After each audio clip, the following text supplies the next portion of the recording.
Welcome back, Central Indiana sports fans, to another edition of Strictly Biased with yours truly, Will Retherford. I am joined today by the greatest of all time, the legend Greg Mengelt.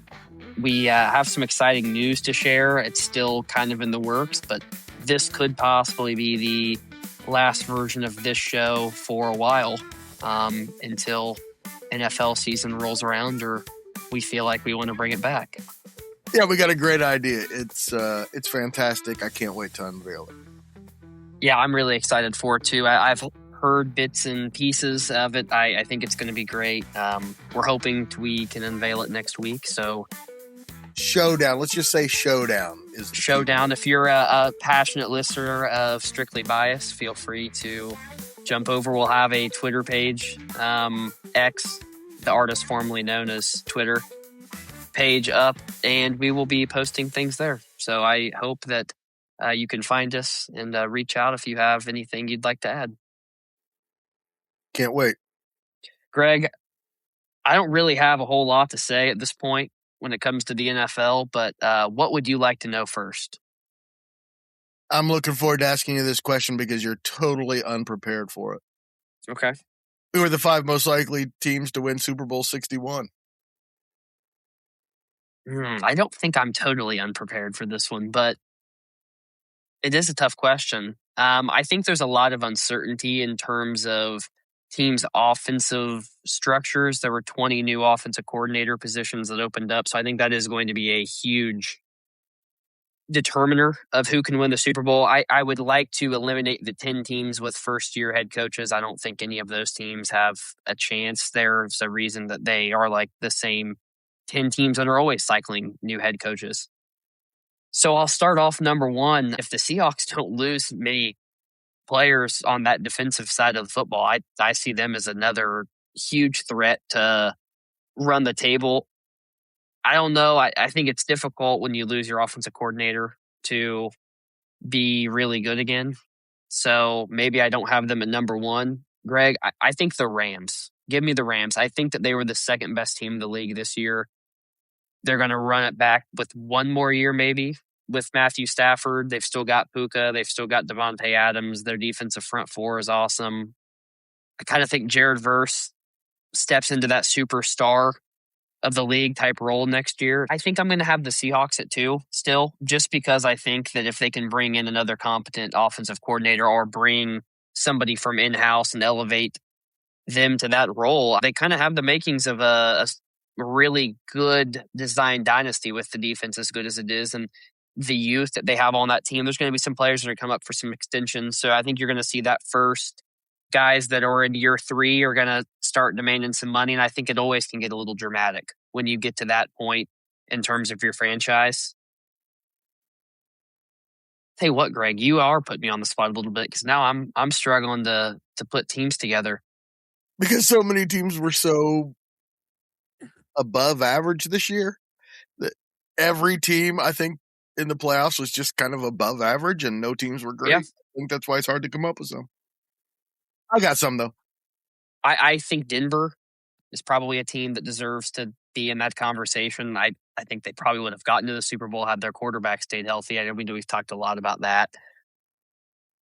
They kind of seem like a team that if they just add more offensive talent, they're going to be really difficult to beat because they defensively are built from the front 4 back. I think they have an excellent secondary. They signed Hufanga last year to a 3-year deal as their safety. I love him as the cornerstone on the backside of that defense. Obviously, Pat Surtain, former Defensive Player of the Year.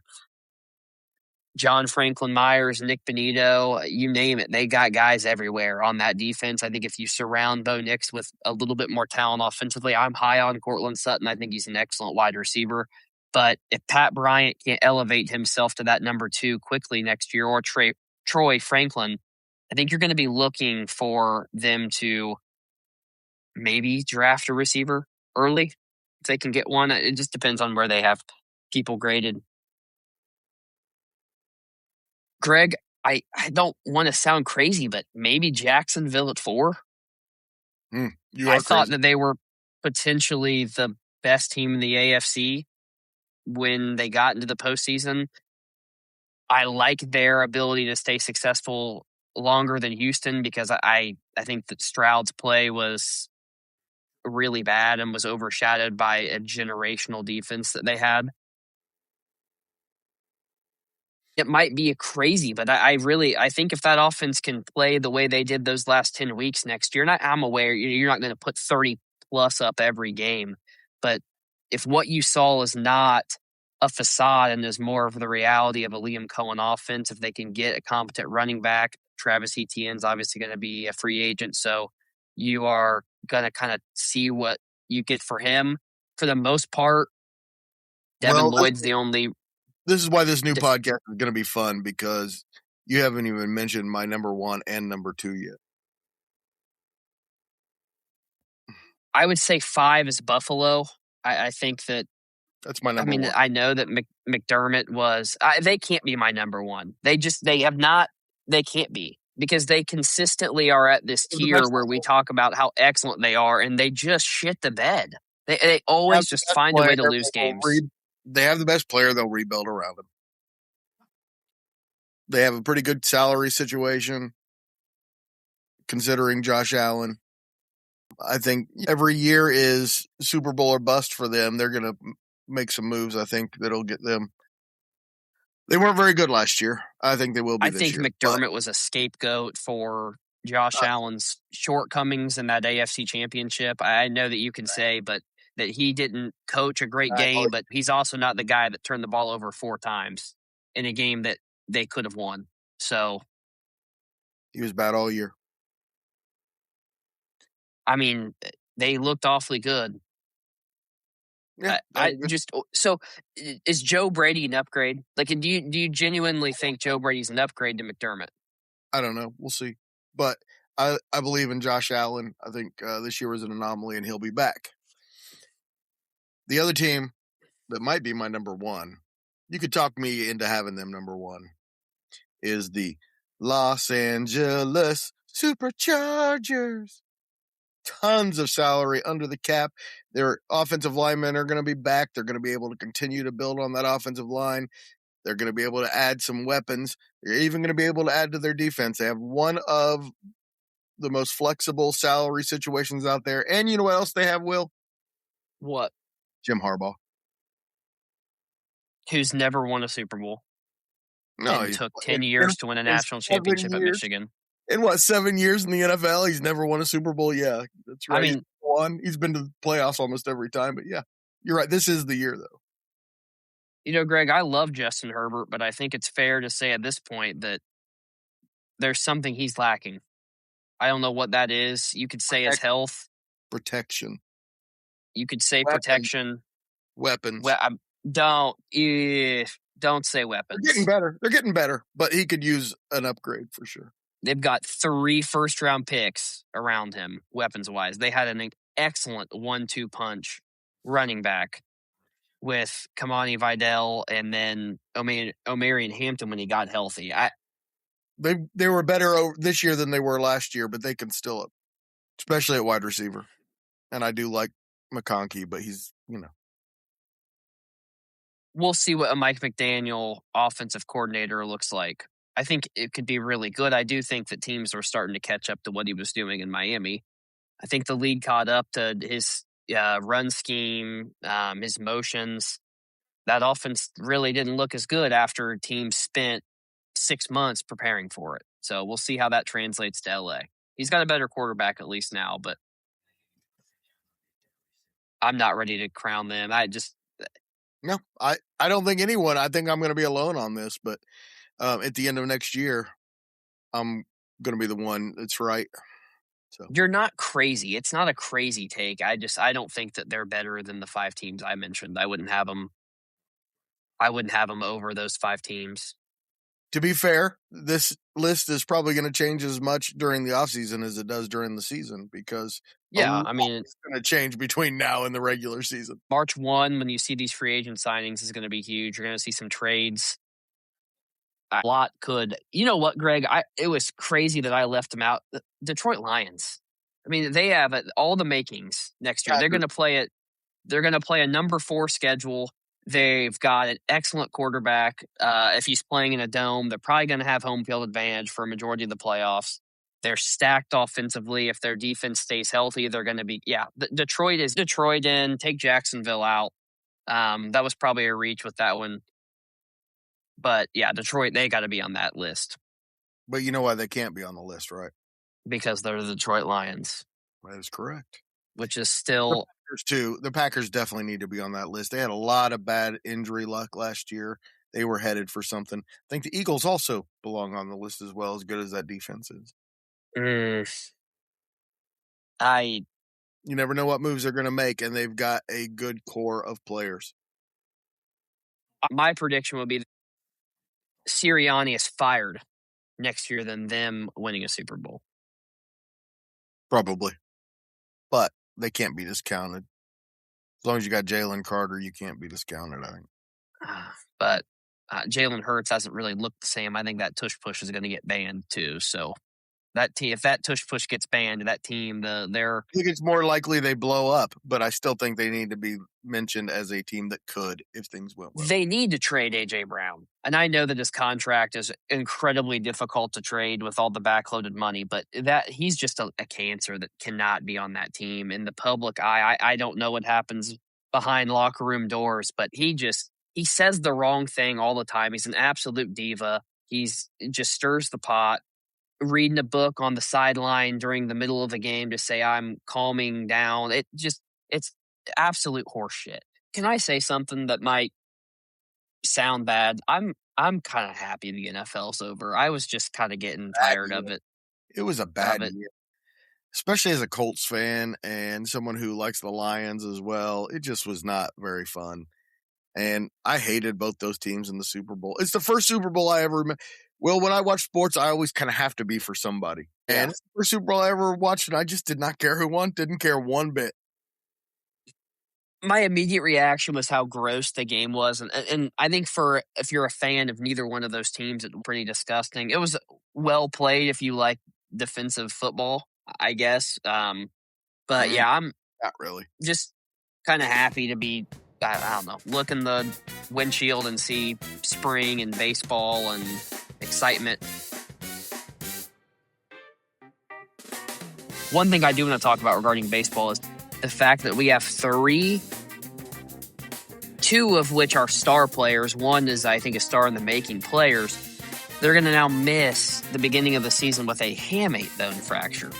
All announced within the same day of each other. Francisco Lindor, Corbin Carroll, who was going to play in the World Baseball Classic for Team USA, and Jackson Holliday, all are going to miss time with the same injury. And it just shocks me a little bit that's the fracture that takes guys away all the time.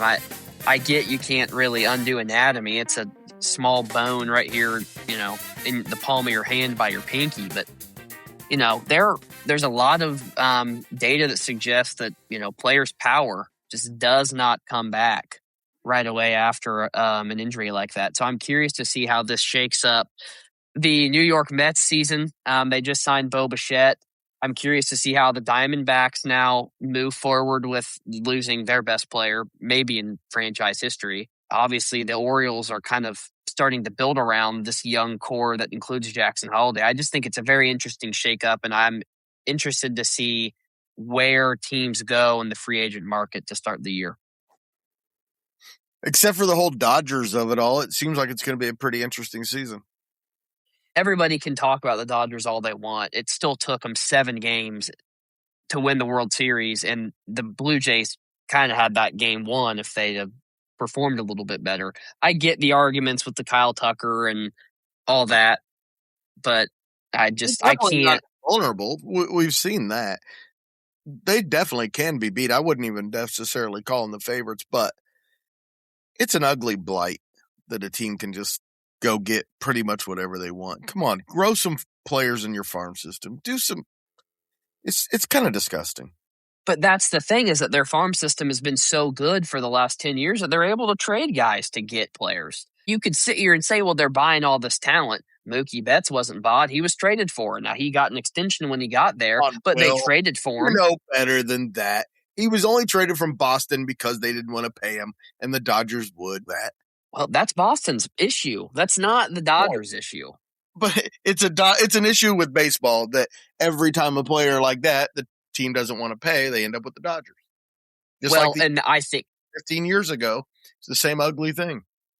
they're going to have to come up with something for it. I still think I like the idea of a salary floor more than a salary cap. I think that would be more effective for baseball to get these teams paying on a level playing field in terms of having everybody paying a bottom dollar amount for their roster. We'll see if it happens. They've got to redo this TV deal with the Dodgers. It's their ability to get TV revenue at a much higher percentage and rate than other franchises who are seeing their regional sport network deals basically voided and are now getting broadcasted by the MLB. Like, that has to change. There's got to be some way that you develop a system that is more inclusive to these teams that have lost their revenue. Baseball, in terms of local TV markets, is really the sports league that benefits from that the most. And I think that comes down to a journalistic standard as well, where you got to be able to fund these regional sports networks. Fox Sports did such a great job for so long, and for whatever reason, it just kind of crumbled. Now, part of that's because they're paying Tom Brady $100 million to talk about football for 3 hours, which seems to me to be a poor business decision, but that's neither here nor there. I get the theses of what you're saying when it comes to the Dodgers, but at the same time, I think that you kind of need to look at the other 29 teams in the league and evaluate where they're at too before you just sit and criticize a dynasty that's going to bring a lot of TV money and a lot of viewership over the next few years. Okay, but I don't like it. Oh, we can. I hate it. We can both say we don't like it, but I think minimize their impact on the game right now would be short-sighted. It makes MLB day to day less interesting to me. I'll tell you that. No, I think you just have to be a true fan of your team, like in anything. How many people that are casual NFL fans really care whether a team is great or not? Like, I'm talking casual, just turning on the games. Different. Everybody has the same playing field in the NFL. You have a good front office, you win. You have a bad front office, you lose. It's a whole different world in the. Well, and I think baseball needs to do a better job of getting owners out of the league, but that's a little hard to do.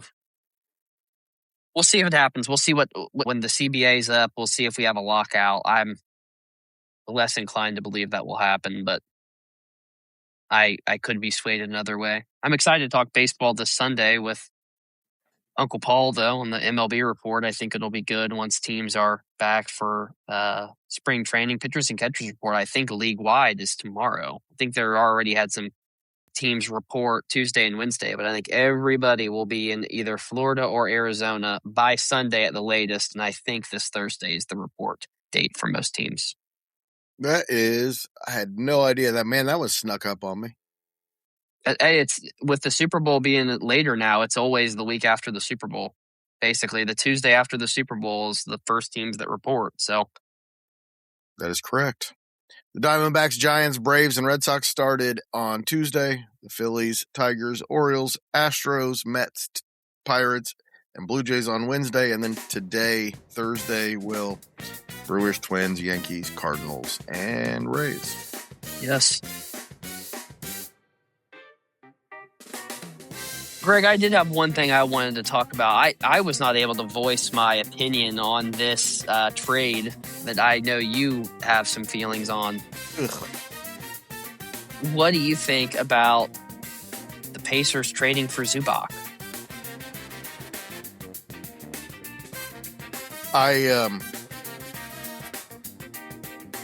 It's a move. It's a positive direction. But I felt like they could have done better. I felt like there were better fits. It's going to change the way they play a little bit. Mm-hmm. It might be good now that every team copied them. Maybe to go a different direction isn't a bad idea. Carlisle's probably the best coach that I can think of, just to adapting to whatever his team does.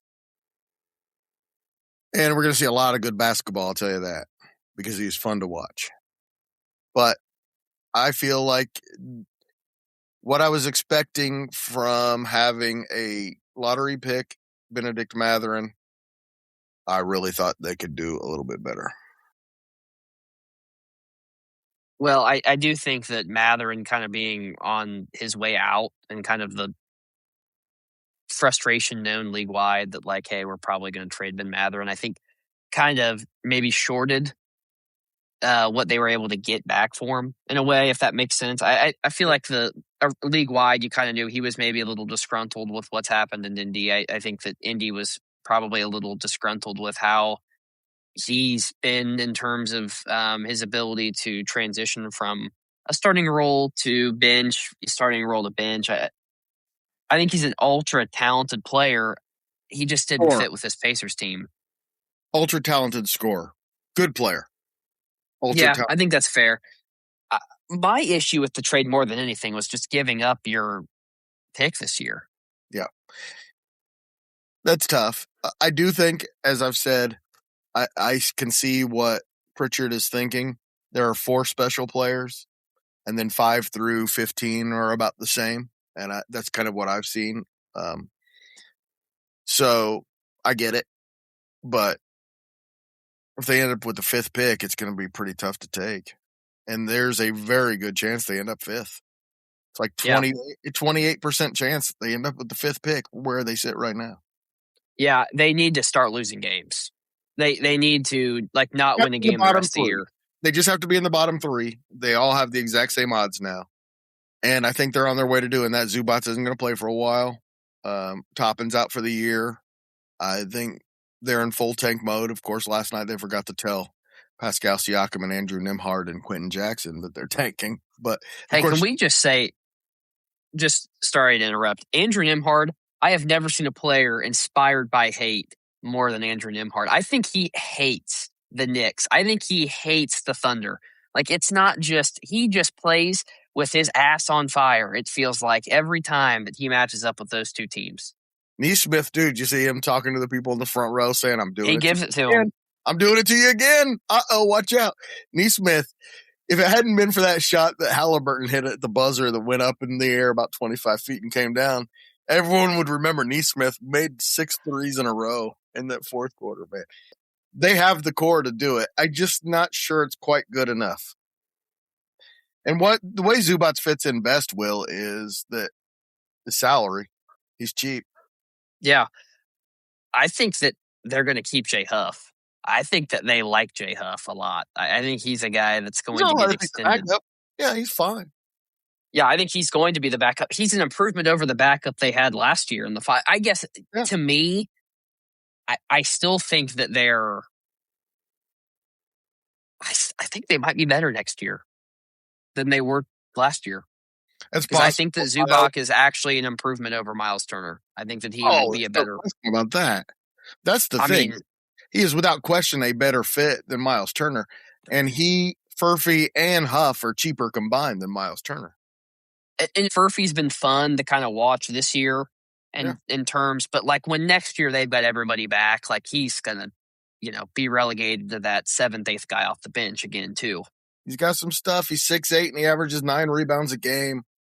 He's got something, Will. And that's great for a bench player, but he's not. Who's he starting over? He's not starting. He's not going to. We already know the starting lineup, Will. The starting lineup is set.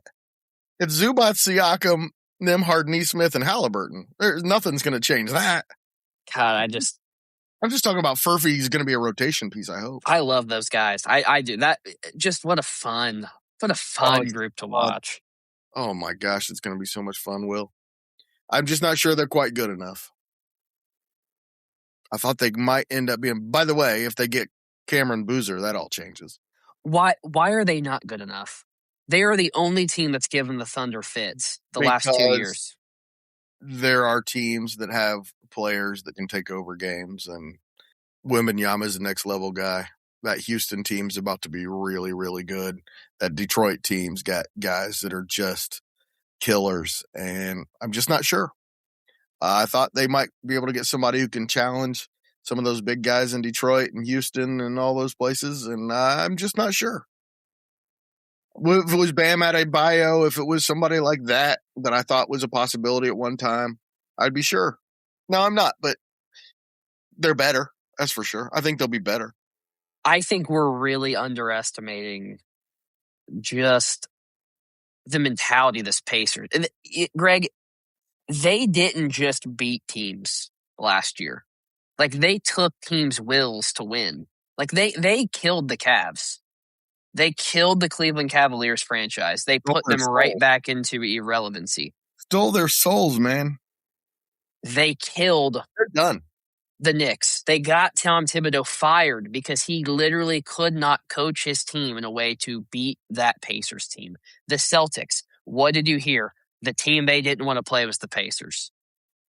They played that Pacers team 2 years ago in the Eastern Conference Finals and said, we do not want to see that team. They're the only team that has challenged the Thunder, like legitimately challenged the Thunder. They beat them. They were both 500 until Game 7. I just think that there's something with this team, the physicality they play with. It's no surprise teams get injured when they play them. They can't play at the pace. They can't play with the physicality, and they don't have the mentality to play with this Pacers team.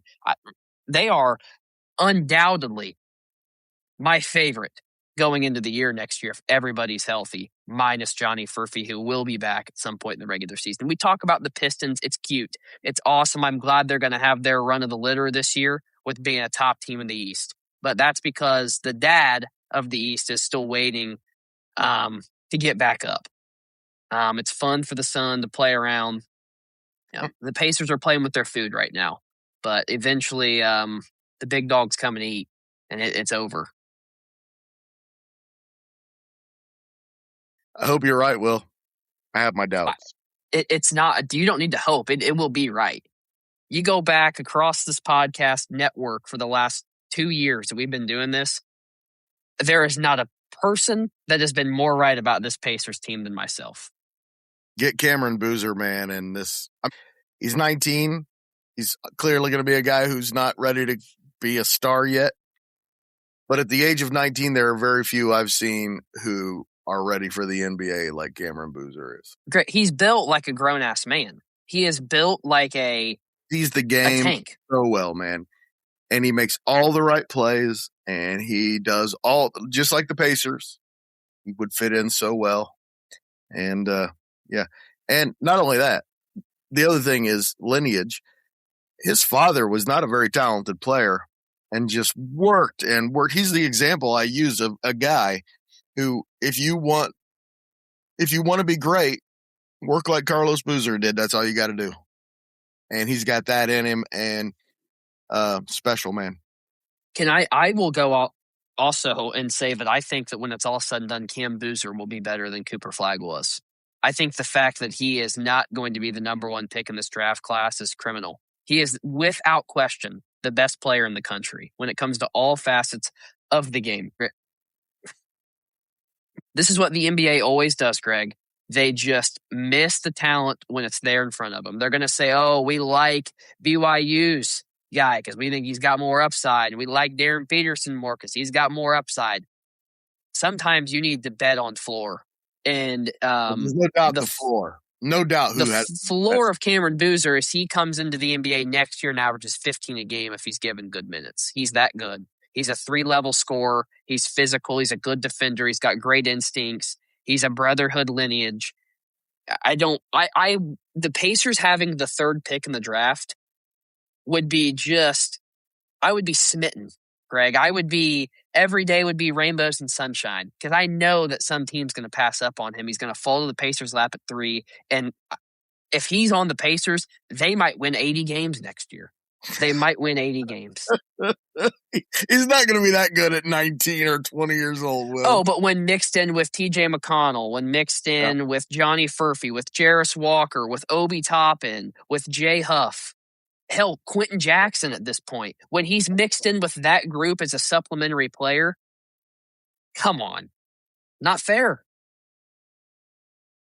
By the way, I love, you're going to laugh at me, but I love Caleb Wilson's upside, and I almost hope that they get the 4th pick so they end up with Caleb Wilson. because he floats, man, and he's got really good skills already. And he No, just I agree. I yeah. like those two. Those are my two. I think if you don't take those two at 1-2, you're fooling yourself. You're just fooling yourself. And Peterson might be as skilled as any player since Kobe Bryant, as we hear. That might be true. But he definitely doesn't have the will that Kobe Bryant had. How many times have we heard, oh, look at how talented this guy's just as talented as Kobe. This guy's just as talented as LeBron. This guy's this, that, whatever he wants to be. Not very often. Not very often. But every time I've heard it, it's never been true. Absolutely, you're right. But just wait, Greg. One day it will be true. I'm excited. You got me pumped up here, Will. We painstakingly went through Game 7 the whole summer of this NBA season, and we're going to be rewarded at the end of this with a championship. Got me biting my nails. I'm so excited about this thing, man. I'm pumped up.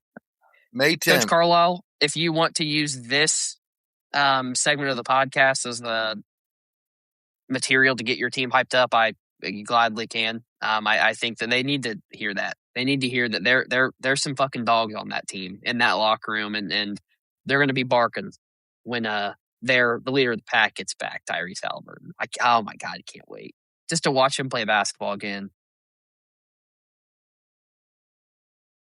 May 10th, Will. That's the date. That's the draft lottery. And I'll kind of be holding my breath until then.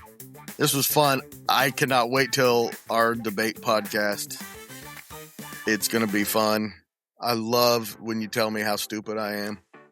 People are just too nice, Will. And I love that I told everybody at the beginning, if you think I'm stupid, call me stupid. And very few people have taken me up on it. You and Mike Hutzel are willing to do it. I guess that's good company to keep. Greg, dare I say that May 10th is the most important day in franchise history? It could be. Could be. I'm excited to see the fans' reactions to the new show. I'm excited to see how this podcast network continues to talk about sports. And I'm just excited to see Tyrese Halliburton play basketball again, Greg. I mean, it's really, I stay up at night and I think about how fortunate I was to watch that playoff run last year, and how excited I am to watch that again.